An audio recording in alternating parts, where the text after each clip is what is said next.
오늘은 스킨십보다 스킵이라는 제목으로 말씀을 나누겠습니다. 사무엘상 17장은 성도에게 있어서 너무나 익숙한 본문인 동시에 너무나 사랑받는 이야기가 기록된 본문이죠. 소년 다윗이 기골이 장대한 골리앗을 이 돌팔매 한 방으로 넘어뜨리는 아주 그런 다이나믹하고 아주 그런 통쾌한 장면이 기록되어 있기 때문입니다. 다윗은 소년이었습니다. 성경학자들은 골리앗과 싸울 때의 다윗의 나이가 약 한 15세에서 17세였을 것으로 추정합니다. 다윗의 형들은 사울의 군대로 징집이 됐는데 다윗은 징집되지 않은 것을 보면 다윗이 골리앗과의 싸울 때의 나이가 15세에서 17세였던 것은 맞는 것 같습니다. 본문 당시에 이스라엘 군대의 징집 나이는 20세 이상이었거든요. 그래서 징집이 안 된 걸로 봐서 청소년이었던 것 같습니다. 아직 군인이 될 수 없을 정도로 어린 다윗이 기골이 장대한 골리앗을 단 한 번의 공격으로 원샷 원킬로 쓰러뜨린 이 이야기는 당연히 많은 성도들에게 인기가 있을 수밖에 없죠. 제가 표를 하나 준비했는데요. 좀 보여주시면 일단 키를 한번 보시죠. 키. 요즘처럼 당시에는 영양 상태가 좋지 못했잖아요. 요즘이야 뭐 15살만 돼도 뭐 170, 180 되는 애들이 있지만 다윗은 그렇지 못했을 겁니다. 아마 글쎄요, 아마 많이 커도 한 150 됐을까요? 아무튼 작았을 거라고요. 그러나 골리앗의 키는 6규빗 한 뼘이었습니다. 1규빗은 제가 누누이 설명하지만 이 손끝에서부터 팔꿈치까지의 거리를 1규빗으로 봅니다. 그래서 평균적으로 한 45cm 정도로 계산해요. 제가 계산을 해보니까 2m 90이었어요. 골리앗의 키가 2m 90. 다윗은 방어용 무기가 아예 없었습니다. 그러나 골리앗은 노투구와 갑옷을 입고 있었고 방패를 들어주는 보조가 있었어요. 다윗이 가진 공격 무기라고는 뭐밖에 없죠? 돌밖에 없었습니다. 그러나 골리앗은 약 7kg짜리의 단창을 가지고 있었습니다. 여러분, 이렇게 극명하게 차이가 나는 두 명의 상대가 싸웠고 형편없는 스펙을 가진 다윗이 어마어마한 스펙을 가진 골리앗을 쓰러뜨리는 승리를 거뒀으니 이 드라마 같은 이야기가 많은 성도들에게 사랑을 받을 수밖에 없는 것이죠. 아주 통쾌하고 극적이고 거의 드라마고 예술이지 않습니까? 그래서 이 복음 밖에서도 다윗과 골리앗의 비유는 아주 흔히 쓰이죠. 몇 달 전에 여러분이 기사를 보셨는지는 모르겠지만 씨름판 다윗의 기적이 일어나서 뉴스가 된 적이 있었습니다. 제가 영상을 준비했는데 잠깐 보여주시죠. 키도 몸무게도 한참 차이 나는 두 선수의 맞대결. 큰 덩치의 선수가 정윤을 번쩍 들어올렸고 경기는 쉽게 끝나는 듯 했습니다. 그러나 정윤은 잘 버티다가 안다리로 중심축을 무너뜨리면서 순식간에 상대를 쓰러뜨렸습니다.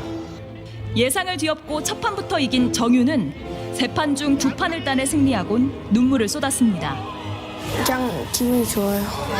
그때 한두 명을 이길 줄 몰랐는데 이기니까 다른 사람 다 보고. 네, 대단하지 않습니까? 46kg의 정윤 선수가 107kg의 한도경 선수에게 3판 2승제해서 첫 판은 아예 넘겼고 둘째 판은 이렇게 뒤로 하다가 먼저 그 한동경 선수가 땅을 손으로 짚어서 아주 극적으로 승리를 하게 되죠. 이게 뭡니까? 다윗이 골리앗을 이긴 거죠. 그러니까 여러분, 뉴스가 JTBC 뉴스였습니다만 저희가 무슨 CBS가 아니잖아요. 그런데도 씨름판 다윗의 기적 이렇게 묘사하지 않습니까? 정윤 선수가 최근에 유재석이 진행하는 유퀴즈 온 더 블럭에도 출연을 해서 씨름판 다윗의 기적이라는 소제목으로 이 정윤 선수를 초대해서 이제 방송을 하기도 했습니다. 여러분, 한 선수가 상업 방송에 초대됐다는 얘기는 이 많은 사람이 이 정윤 선수가 쓴 이 이야기를 좋아한다는 거예요. 그러니까 좋아하니까 그 사람을 모셔서 이야기를 듣는 거죠. 여러분, 제가 유퀴즈에 섭외받을 가능성이 있을까요? 없죠. 누가 저를 섭외합니까? 저는 좋아하는 세상 사람들이 좋아하는 스토리를 제가 갖고 있지를 않잖아요. 왜 저를 섭외하겠습니까? 전혀 대중들이 저에게 관심이 없죠. 그러니까 섭외할 일도 없고요. 저도 섭외 받고 싶은 마음도 없고 아무튼 그렇습니다. 네. 네. 하나님을 안 믿고 교회도 안 다니는 성경도 잘 모르는 사람도 이 다윗이 골리앗을 쓰러뜨리는 극적인 이야기를 다 좋아합니다. 그리고 이런 일들이 삶에서 실제로 일어날 때 감동을 받고 감격을 하죠. 제가 집에 가면 이제 이한이랑 하는 놀이의 컨셉이 거의 다윗과 골리앗 컨셉인데요. 누가 골리앗일까요? 당연히 제가 이제 골리앗이죠. 항상 제가 나쁜 놈입니다. 그래서 이제 항상 이한이가 저를 이겨야 되죠. 그러니까 제 침대에서 제가 누워 있으면, 전 집에서 주로 누워 있습니다. 제 침대에서 제가 누워 있으면 이한이가 저를 막 쓰러뜨려야 되는 거예요. 그러니까 화장실도 자기가 먼저 항상 가야 되고요. 물도 같이 이제 컵을 들고 물을 마시면 자기가 먼저 마셔야 돼요. 근데 제가 먼저 마시면 이제 울어요. 제가 물을 다시 따라서 또 마셔야 되죠. 뭐 그런 일들이 이제 벌어지는데, 그 이한이의 눈에는 이제 아빠가 커 보이니까 작은 자기가 큰 아빠를 어떻게든 이겨야 되고, 이기면 너무 통쾌한 거죠. 그럼 이제 아빠는 어떻게 해야 되겠습니까? 져줘야죠. 네. 그런 아들을 이겨 먹으면 아빠가 아니죠. 요즘 목욕할 때 이제 제가 항상 이한이 목욕을 시키는데, 이제 이한이가 아빠한테 도움을 받는 것도 좀 자존심이 상하나 봐요. 그래서 자기가 얼른 크고 저한테 그래요. 아빠, 내가 얼른 크고 아빠는 얼른 늙어서 이제 내가 아빠를 목욕시켜줄게. 막 이런 이야기를 목욕할 때 아빠를 늙게 해서라도 이기고 싶은 거죠. 이게 아마 사람의 본능인 것 같아요. 네. 아무튼 이 정도로 다윗이 골리앗을 쓰러뜨리는 이야기를 다 좋아합니다. 하나님을 믿는 성도들은 물론이고 하나님을 모르는 복음 밖에 있는 사람들도 이 다윗과 같은 스펙이 없는 사람이 스펙이 많은 어떤 존재를 이기는 것을 굉장히 좋아하고 그 이야기에 많은 감동들을 받죠. 다윗과 골리앗 이야기 싫어하는 사람 없을 거예요. 혹시 여러분 중에 싫어하는 사람 있습니까? 다윗과 골리앗 이야기? 없을 거예요. 그런데 제가 이제 한 주간 설교를 준비하면서 이 말씀을 묵상하다가 이런 생각을 해보게 되었습니다. 골리앗을 이기는 것보다 골리앗을 안 만나는 게 더 좋지 않았을까? 골리앗과 싸워서 이기는 것보다 골리앗을 안 만나는 게 더 좋지 않았을까? 설교의 제목처럼 골리앗과 만나서 스킨십하면서 싸워서 이기는 것보다 아예 처음부터 골리앗을 만나지 않고 스킵하는 것, 만나지 않고 넘어가는 것이 더 큰 승리죠, 사실은. 여러분 한번 생각해 보세요. 광야에서 만나와 메추라기를 내려주시는 하나님의 기적은 너무나 극적이고 감사한 기적이지만 애초에 광야를 안 가는 것이 더 큰 은혜 아니겠습니까? 큰 교통사고가 났는데 하나님께서 극적으로 살려주신 것도 엄청난 은혜이지만 애초에 교통사고가 나지 않게 하시는 하나님의 은혜가 더 큰 거 아니겠어요?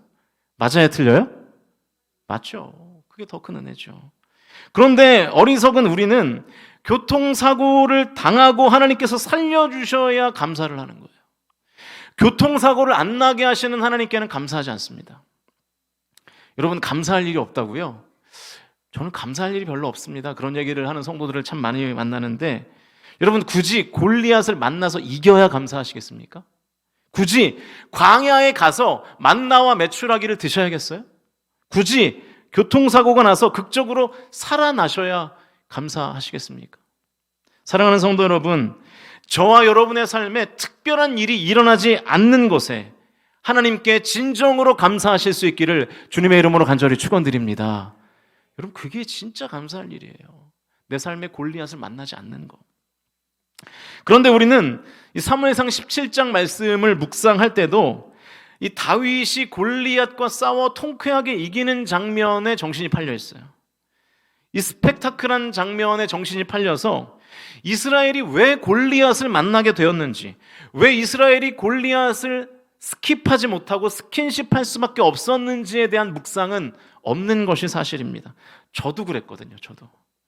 그런데 이 설교를 준비하면서 왜 이스라엘 백성들이 골리앗을 만나게 됐을까를 생각해 보게 된 거예요. 이스라엘 백성들이 골리앗을 그냥 어쩌다 우연히 만난 것이 아닙니다. 골리앗을 만난 이유가 있더라고요. 그래서 그 이유를 찾아보면서 오늘 교훈을 좀 나눠볼까 합니다. 오늘 본문에서 가장 중요한 말씀은 17장 4절 말씀인데요. 우리 화면을 보시면서 같이 읽겠습니다. 17장 4절 말씀 시작. 블레셋 사람들의 진영에서 싸움을 도두는 자가 왔는데 그의 이름은 골리앗이요 가드 사람이라. 여러분, 골리앗이 어느 나라 사람이에요? 가드라는 나라의 사람이래요. 가드. 이 가드라는 나라에 대한 이야기를 좀 해볼 텐데, 지금 우리가 새벽에 여호수아서 말씀을 살펴보고 있잖아요. 그 여호수아서를 간단하게 요약하면 이 가나안 땅을 정복하는 이야기와 정복한 땅을 분배하는 이야기로 나눌 수 있습니다. 하나님께서 가나안 땅을 이미 내가 너희들에게 넘겨줬다라고 말씀하시면서 그 땅을 정복하라고 명령하시죠. 이 가나안 족속 중에는요, 아낙 자손이 있었어요. 근데 이 아낙 자손이 거인족이에요. 이 기골이 장대한 족속이었어요. 민수기 13장에서 10명의 정탐꾼이 가나안을 보고 이 두려움에 사로잡힌 이유가 바로 이 아낙 자손 때문이었죠. 이 거인족. 아무튼 40년이 흐르고 여호수아가 진두지휘하는 이스라엘은 이 가나안 정복 전쟁을 시작합니다.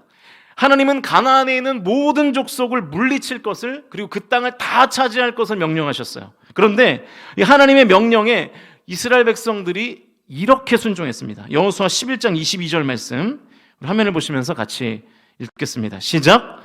이스라엘 자손의 땅에는 아낙 사람들이 하나도 남지 아니하였고 가사와 가드와 아스도세만 남았더라. 자, 이스라엘 백성들이 가나안 정복 전쟁을 하면서 아낙 사람들을 다 물리쳤어야 되는데 지금 자기들이 정복하여 살고 있는 땅에서는 다 물리쳤어요. 그런데 가사와 가드와 아스돗에 있는 아낙 사람들은 물리치지 못했습니다. 물리치지 못한 건지 물리치지 않은 건지는 잘 모르겠지만, 하나님의 명령은 아낙 자손을 싹 다 진멸하는 것이었습니다. 그런데 이스라엘 백성들은 자기들이 살고 있는 땅에서만 아낙 자손을 진멸하고 나머지 땅을 정복하지 않아서 거기에 아낙 자손이 여전히 남아있는 거예요.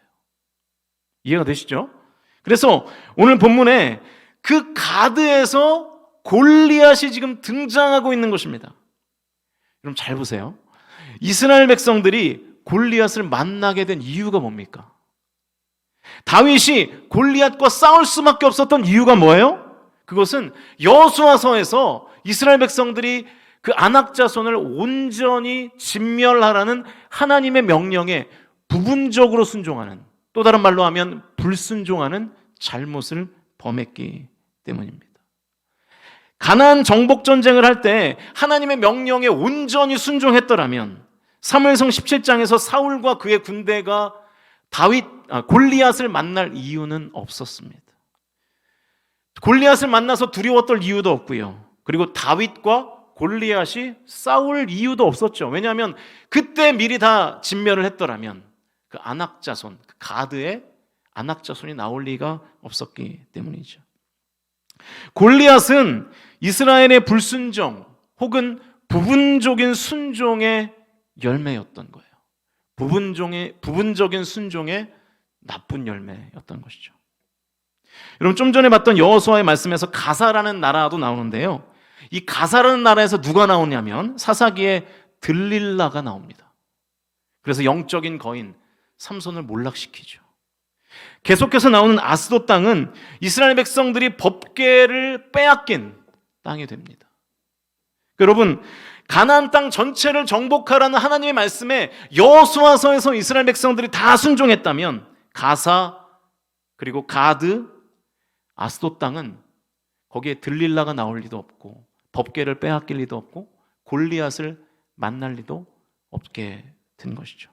그런데 부분적인 순종은 결국 불순종이죠. 그 불순종이 부메랑이 되어서 이스라엘 백성들에게 나중에 나쁜 열매로 돌아온 결과가 뭐냐면 바로 사무엘상 17장의 골리앗인 것입니다. 여러분 우리가 이 지점에서 생각해 봐야 될 게 있어요. 그게 뭐냐면 우리는 거꾸로 생각해요. 온전히 순종하면 내가 이 땅에서 손해본다고 생각해요. 여러분 우리가 수많은 핑계를 대지만 결국에는 원리는 이거 하나예요. 우리가 이 땅에서 왜 하나님의 말씀에 온전히 순종하지 못하느냐? 온전히 순종하면 이 땅에서 잘 안 될까 봐. 이 땅에서 피해를 볼까 봐. 그래서 우리는 순종하지 못합니다. 우리는 순종하면 이 땅에서 나의 삶에 해가 되고 불순종하면 내 삶에 이익이 될 거라고 생각해요. 잘못된 믿음입니다. 그래서 불순종을 하고 순종을 하더라도 부분적으로 순종하죠. 적당히 섬겨, 교회 적당히 다녀, 헌신도 적당히 해, 이런 얘기를 우리가 듣고 살지 않습니까? 그러나 오늘 본문에서 성경은 뭐라고 말씀하냐면 오히려 불순종하는 것이 내 삶의 더 큰 해가 된다는 것을 하나님께서 성경의 많은 곳을 통해서 우리에게 말씀하고 계신 것입니다. 우리가 인생에서 만나는 수많은 골리앗과 같은 고난과 어려움 중에 여러분 어떤 것은요, 과거에 내가 했던 불순종의 열매인지도 몰라요. 지금 내가 골리앗과 같은 어떤 상황을 맞이하고 있다면 그것이 과거에 내가 하나님 앞에 온전히 순종하지 못한 결과로서 그 골리앗이 지금 내 삶 가운데 서 있는지도 모릅니다. 과거의 불순종과 부분적인 순종의 열매가 바로 골리앗이었다는 거예요. 여러분, 저와 여러분이 오늘 이 말씀을 통해서 내 삶에 찾아오는 순종의 요구에 하나님께 온전히 응답할 때 하나님께서 나에게 가장 좋은 열매를 허락하실 줄로 믿으실 수 있기를 주님의 이름으로 축원드립니다. 반대로 내가 하나님 앞에 그때 부분적으로 순종했고 그때 불순종했던 것들 가운데 어떤 것은 골리앗과 같은 나쁜 열매로 내 삶 가운데 찾아올 수도 있는 것이죠. 여러분, 지금 인생에서 혹시 골리앗을 만나셨습니까? 여호와 이스라엘 군대의 하나님이 그 골리앗을 때려 눕혀 주실 수 있기를 주님의 이름으로 간절히 축원드립니다. 전능하신 하나님께서 저와 여러분의 삶 가운데 반드시 그 골리앗을 제거해 주실 줄로 믿습니다. 그러나 여러분, 그 승리에 취하시면 안 돼요. 혹시 골리앗을 만난 이유가 나의 부분적 순종의 열매는 아닌가, 불순종의 열매는 아닌가 반성하시고 회개하셔야 됩니다. 그래서 새로운 한 해를 다시 시작하는 저와 여러분이 골리앗을 만나서 승리하는 것보다 아예 골리앗을 만나지 않는 더 큰 승리를 경험하실 수 있기를 주님의 이름으로 간절히 축원드립니다. 이제 말씀을 정리하겠습니다. 여러분, 우리는 이 땅을 살 때 모두 다 열매를 맺고 살아요.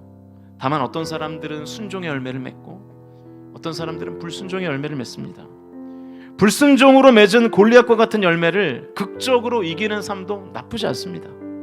그러나 더 바르고 더 유익한 삶은 온전한 순종으로 골리앗 자체를 만나지 않는 거겠죠. 불순종의 열매는 스킨십보다 스킵해야 됩니다. 저는 신앙에는 수리형 신앙이 있고 정비형 신앙이 있다고 믿습니다. 수리형 신앙은 말 그대로 사고가 나야 수리하는 신앙이에요. 평소에 예배도 없고 기도도 없고 불순종의 삶을 살다가 삶이 다 망가져서 주님께 나와 이제 수리를 요청하는 그런 신앙이죠. 물론 이때라도 하나님께 나오는 것은 너무나 좋은 일입니다. 너무나 은혜로운 일입니다. 꼭 필요한 일입니다. 망가졌더라도 그때라도 주님께 나와 기도하는 것이 왜 중요하지 않겠습니까? 그때라도 주님께 나와서 고치는 것이 맞죠.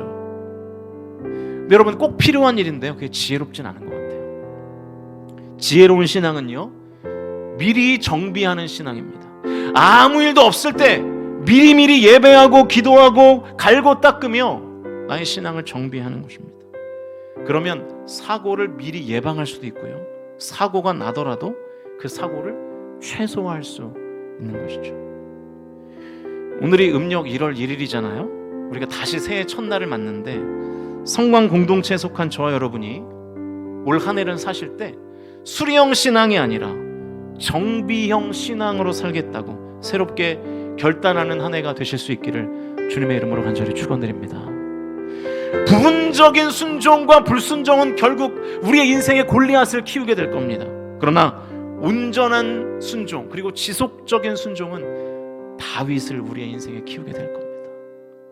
올 한 해 저와 여러분의 가정에 골리앗과 같은 열매를 맺는 것이 아니라 다윗과 같은 열매가 많아지실 수 있기를 주님의 이름으로 간절히 축원드립니다.